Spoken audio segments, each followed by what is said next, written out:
क्या शुभ नाम है आपका? आसाराम घाटरी, कांग्रेस सेवा दल पूर्व जिलाध्यक्ष। आसाराम जी, देखिए सब आप सुन रहे हैं, ये कह रहे जी हैं कि जी। मोदी जी की गारंटी है, हाँ हाँ। सबको जगाना है। युवाओं की बात होती है तो उस पर हर पार्टी से सवाल होता है। अब ठीक है, अभी केंद्र में मोदी जी हैं तो उनसे भी सवाल होंगे। बिल्कुल होंगे सर। राज्य में जब गहलोत साहब थे उनसे भी सवाल हो रहे थे। तो युवाओं के मुद्दे क्या हैं यहाँ पर?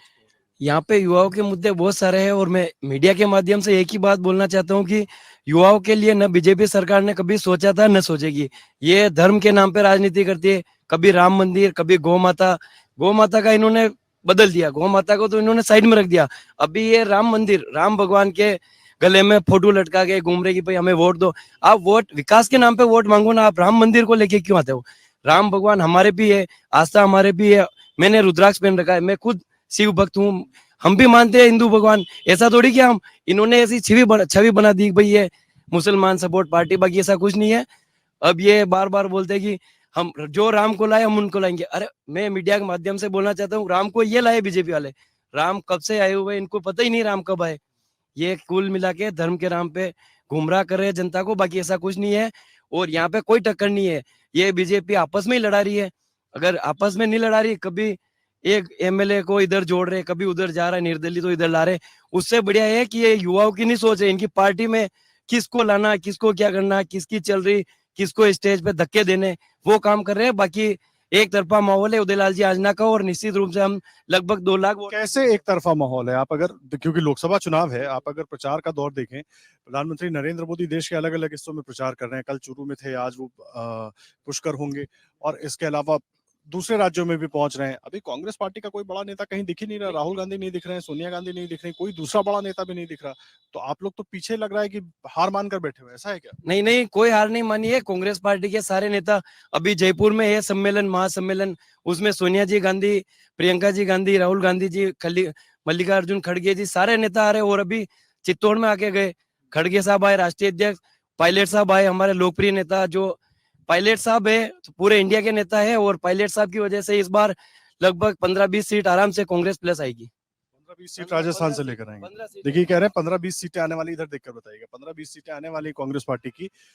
तो फिर बीजेपी इतने बड़े बड़े दावे क्यों कर रही है? सबसे पहले तो जो आशाराम जी ने बोला है, मैं उस बात का खंडन करना चाहता हूँ कि ये कह रहे हैं कि भाई बीजेपी धर्म की राजनीति करती है। बीजेपी धर्म की नहीं, बीजेपी लगातार जिन मुद्दों के ऊपर, जब से 2 सीटें थी, उस समय भी चित्तौड़ की 1 सीट थी, उस समय से जो बात को लेकर चल रही राम मंदिर बनाएंगे, वो आज उस बात को सिद्ध किया बीजेपी ने लगातार इस काम को करते हुए।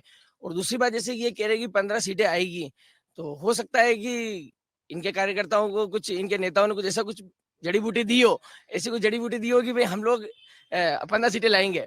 और जैसे कि आसाराम जी ने बताया कि उदयलाल जी आंजना जो कि जीतेंगे करके, और युवा, आपने युवाओं की बात करी है, तो मैं आपको बता दूं उनके कार्यकाल के अंदर भारतीय जनता पार्टी का झंडा उठाने वाले युवा, जो पिछले 4 साल के अंदर जिन जिनकी हत्या हुई है, उनके नाम भी आज की तारीख में उदयलाल जी आंजना के साथ जुड़े हुए हैं। उनके परिवार के किसी न किसी व्यक्ति के साथ उन लोगों के नाम जुड़े हुए हैं जिनकी हत्या हुई है। और बाद में जब सिद्ध होता है तो बताया जाता है कि ये वही युवा है जो भारतीय जनता पार्टी के उस क्षेत्र के अंदर झंडा उठाते थे। तो आप किस आशा से इस बात को रखते हो कि युवराज जी आंजना युवाओं का साथ देंगे? क्या हमारा हक नहीं बनता है कि हम हमारे क्षेत्र, हमारे दल का हम झंडा उठाएं? अब उसके ऊपर आप अत्याचार करके, या किसी पिता को उसके बेटे से अलग करके, या उसकी हत्या कर दी जाती है, उस परिवार से एक व्यक्ति कम हो जाता है, और आप कहते हैं कि ये युवाओं का साथ देंगे। तो बात युवाओं की इसीलिए हो रही है ना, क्योंकि युवाओं को लेकर लगातार सवाल उठता है। आपको जवाब देना चाहिए। नहीं, मैं यूं बोल रहा हूँ कि अगर ये बोल रहे कि आजना साहब के नाम आ रहे, बार बार हत्याएं हो रही, तो उदयपुर में जो हमला हुआ था कन्हैया कुमार वाला, तो उसमें भी तो वो गुलाब चंद कटारिया जी के कार्यकर्ता थे। क्या हुआ फिर उनका? उनका भी तो कुछ होना चाहिए था ना, वो भी उनके कार्यकर्ता थे कटारिया जी के। और ये जानबूझ के गुमराह कर रहे हैं। बाकी उदयलाल जी 2 लाख वोट से जीत रहे इस बार, बिल्कुल 100। उदयलाल जी 2 लाख वोट से जीत रहे हैं। हम, अब ये साथी, हमारे क्षेत्रीय साथी है, तो हम इस बात को ज्यादा नहीं करेंगे, क्योंकि हमको भी मालूम है। आप भी अलग अलग क्षेत्र में घूम रहे हैं, तो आपको मालूम होगा कि कौन किस विकास के स्तर पे कहाँ पर है जो उदयलाल जी जीत रहे हैं।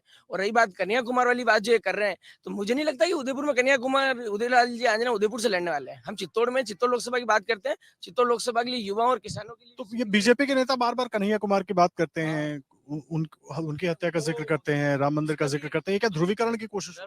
नहीं, ध्रुवीकरण, धर्म के नाम पर ध्रुवीकरण, ये सब तो जो भी अपना विपक्ष जो कह रहा है, वो बात ठीक है, अपने जगह ठीक है। लेकिन कन्हैया कुमार जो थे, वो भारतीय जनता पार्टी के कार्यकर्ता के रूप में भले उभरे या नहीं उभरे, लेकिन जिस कारण से उनकी हत्या की गई है, उस कारण का आपको भली भांति आप जानते हैं। आप और जो वापस जब उन बिल्कुल रहने वाला है। ये यहाँ आज पर हमारे कार्यकर्ता की किसी की अगर डेथ होती है तो ये यहाँ पर चित्तौड़गढ़ की जनता को याद दिलाया जा रहा है, बताया जा रहा है। वैसे तो जो ये है चित्तौड़गढ़ की जनता को हमेशा याद है, तो चित्तौड़गढ़ की जनता हमेशा धर्म के पक्ष में ही बात करती है, लेकिन हमारे यहाँ पे विकास के भी इतने मुद्दे हैं कि हमको ये सब एकाएक याद दिलाने की जरूरत नहीं होगी। कि मुझे ये बताइए कितनी सीटें आने वाली हैं चित्तौड़ पर? आप कह रहे हैं, दावा कर रहे हैं, ये दावा कर रहे हैं 2 लाख वोटों से जीतने वाले हैं, ये 15-16 सीटों की बात कर रहे हैं। राजस्थान में बीजेपी की कितनी सीटें? 25 से 25 सीटें आएगी। 25 से 25 सीटें आएगी। एक प्रबल नेतृत्व के हाथ में राजस्थान आज है, जो हमारे यहाँ से चुनाव लड़ रहे हैं और प्रदेश के अध्यक्ष भी है आदरणीय सीपी जोशी साहब, उनके नेतृत्व में 25 से 25 सीटें राजस्थान जीतेगा। ये तो 25 से 25 का दावा कर रहे हैं, आप इतनी हिम्मत भी नहीं कर पा रहे हैं, 15-16 पर आप लोग अटक जा रहे हैं। नहीं तो हम जो वास्तविकता है वो बता रहे हैं ना। अभी हम बोलते 25 से 25, तो हम बीजेपी की तरह हम फेकालोजी नहीं करते। जो वास्तविकता है वो बता रहे हैं कि लगभग 15 सीटें हमारी आ रही है, लगभग 15 सीटें। सर, ये जैसे युवाओं की बात कर रहे थे आप, युवा संवाद के लिए यहाँ बता रहे हैं, तो सर युवाओं को जैसे इन्होंने जो रविंद्र सिंह भाटी है, जो पूरे राजस्थान में सब जगह चर्चित है, आप सभी मीडिया उनके लोकतंत्र के मजबूत स्तंभ है और आप उनको अच्छी तरीके से उनका दिखाते हैं सारे प्रोग्राम वगैरह, तो उनके जैसे युवाओं को भी इनको लगातार दबाने का काम कर रहे हैं। और उन्होंने वहाँ उनके सिर्फ 2 हैंडपंप मांगे थे, तो हैंडपंप की भी स्वीकृति नहीं हो पाई। इस तरीके से ये एक लोकतंत्र नहीं, युवाओं को दबाने का काम कर रहे हैं। पहले सीबीआई हो, ईडी हो, आईटी हो, इनके माध्यम से काम कर रहे हैं। और हमारे महेंद्रजीत मालवीय जी, हमारे जो बासडूंगर बांसवाड़ा से चुनाव लड़ रहे हैं, पहले जब वो कांग्रेस पार्टी में थे तो वो खराब व्यक्ति थे, उनकी छवि खराब थी, वो तानाशाही थे।